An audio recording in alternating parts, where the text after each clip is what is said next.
Man, je l'ai dit à qui veut l'entendre. Personne ne peut me faire chanter. Pour la bonne et simple raison que je ne sais pas chanter. Donc, ñii nii di génn di wax ñëpp en fait dañu nekk di wax parce que nous on joue la carte de l'apaisement et de la diplomatie. Et certains commencent à abuser. Ce chantage ne marche pas. Qu'est-ce qui s'est passé pour les entreprises de presse? Vous le savez, ce n'est pas la première fois qu'on parle d'effacement de la dette fiscale des entreprises. En tout cas, avec moi, ça ne s'est pas passé et ça ne se passera pas. Donc le dernier effacement, c'est la dernière fois que ça se passe. C'est la loi qui dit quand vous employez quelqu'un et qu'il a un revenu, il doit payer des impôts. Et votre impôt n'est pas arrivé à destination. C'est ça le problème.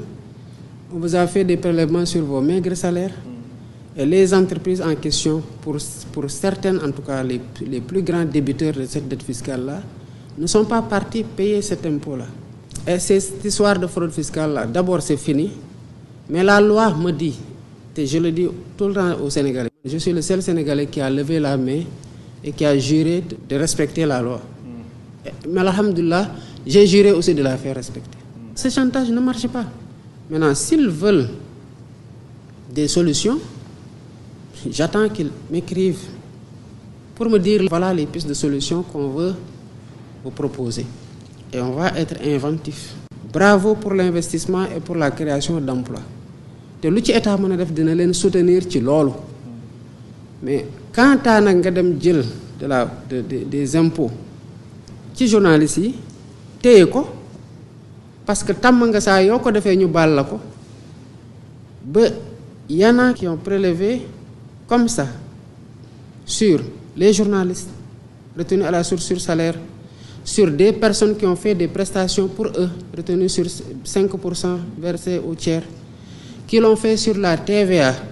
Et la TVA, vous savez ce que c'est?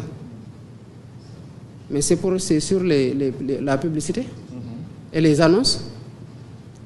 Mais je vais vous donner un exemple simple. J'ai un parent qui gagne. Je veux pour nous faire un avis de décès. Madame, avis de décès, ce n'est pas exonéré de TVA. Entreprise bi ma facture, avis de décès bi tant le format bi la, bo jëlé format bi 100 000. TVA 1800. Ma fay lolu fay TVA mu nek 108 000. Mané ko mais do TVA mu né do ko dindi mu né ma dédé mom mako état moko mom. Ma dem ci sama dëj. L'entreprise de presse téye loolu pendant que je suis maa ngi ci dëj jusqu'à ce que affaire bi nekk ay milliards et on me dit nañ ko bay au nom de quoi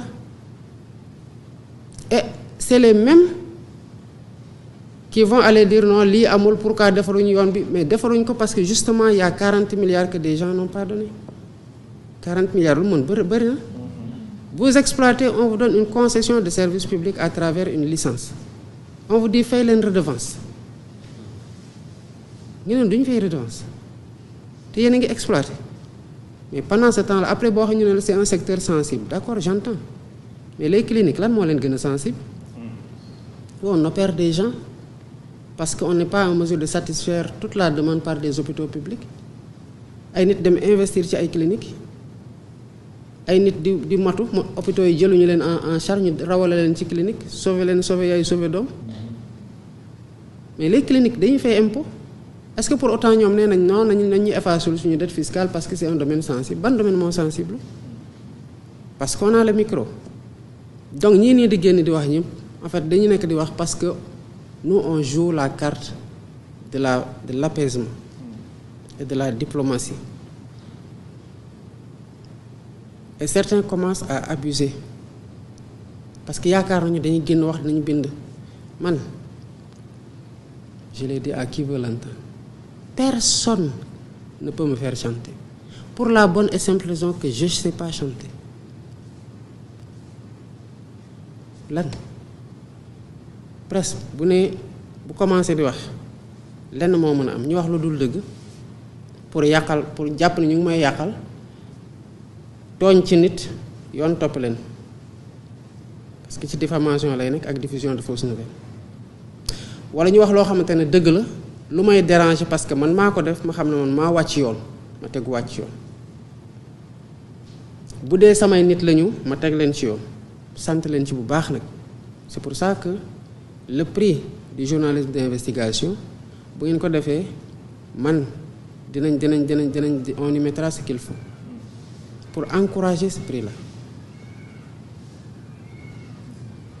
parce que je veux justement que la presse fasse ça bu dee loolu mooy li ñu may chanteloo mais ils sont en train de faire fi mu leen di xaar justement sortez-moi les scandales ba xool si je vais pas sévir man jublaay ci njublaay góorgóorlu ci jubal lay dox ci jubanti laa taxaw donc képp ku ma ci mën a dimbale ci nee ma lee de jubul ma xool loolu jubul dama ko ciy sant bu baax a baax a baax qu'il s'appelle journaliste qu'il s'appelle lanceur d'alerte pourquoi j'ai fait une loi contre sur les lanceurs d'alerte parce que je veux que les gens me disent ce qui ne marche pas c'est pas pour les autres hein.